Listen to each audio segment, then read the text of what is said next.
Hey everybody, David Bustle here, and I've got a question for you. I want you to think about last month. Where did you end up? Did you have a great month and just made lots of sales?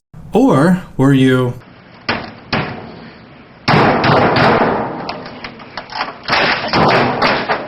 No matter where you are, I'm here to help with today's topic, maximizing customer value. Let me ask you another question.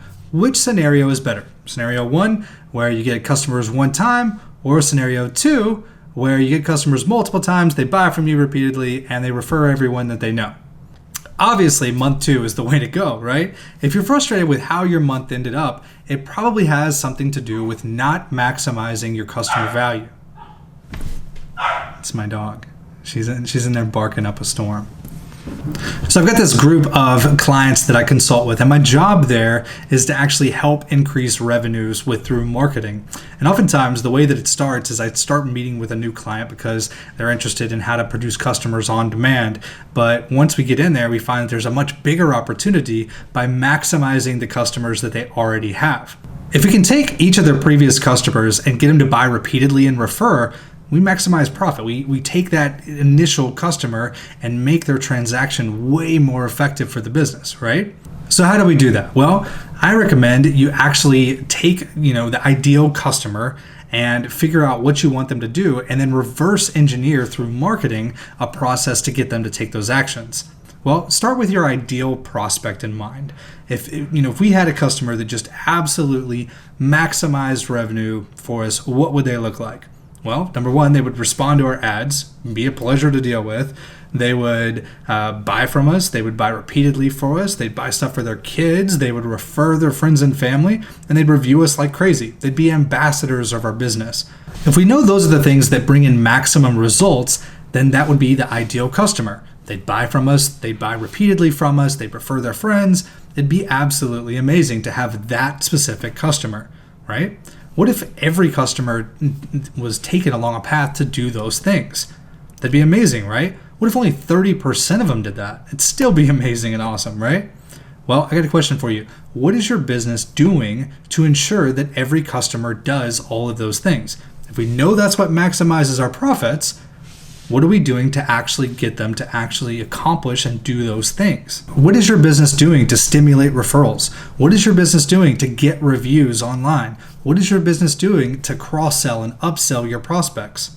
If you're like most businesses, probably not a whole lot. Most businesses stop marketing to their customers once they get them in the doors. Despite the fact that we know these are all the things that maximize their value, but we do nothing to actually get them to accomplish those things. Some businesses have a few little elements in there, maybe an email follow-up or something along those lines, but that's about it. You see, most businesses are so busy with the inner workings and everything that it takes to run their business, they neglect the one thing that actually matters, which is marketing. They often will put it on the back burner despite the fact that it's the one thing that actually brings in sales to their business.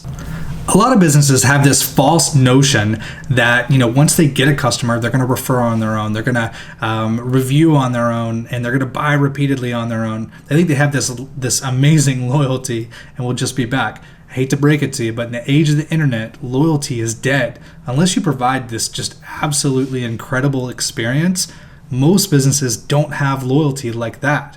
And so what we have to do is we have to do something to stimulate that loyalty. If you want to maximize profits, what you got to do is to take them along a path to actually accomplish those things. You have to have systems in place to get them to review, to get them to refer their friends, to upsell and cross-sell. You have to have a system to do those things. You need to have a process in place that's going to ask them to take the actions that you want them to do. So check out this picture. This is the perfect customer life cycle.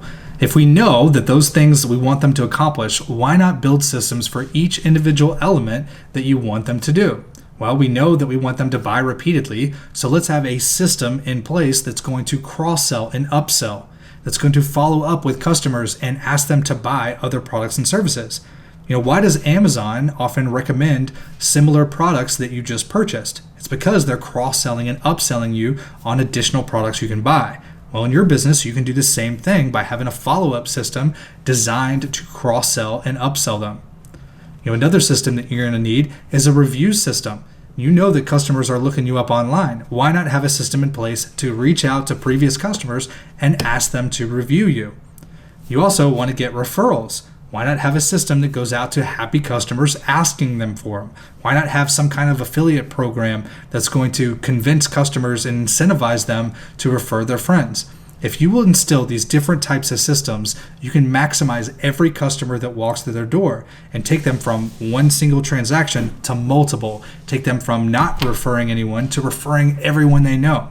But you have to build the systems and put them in place into your business in order to make it all work.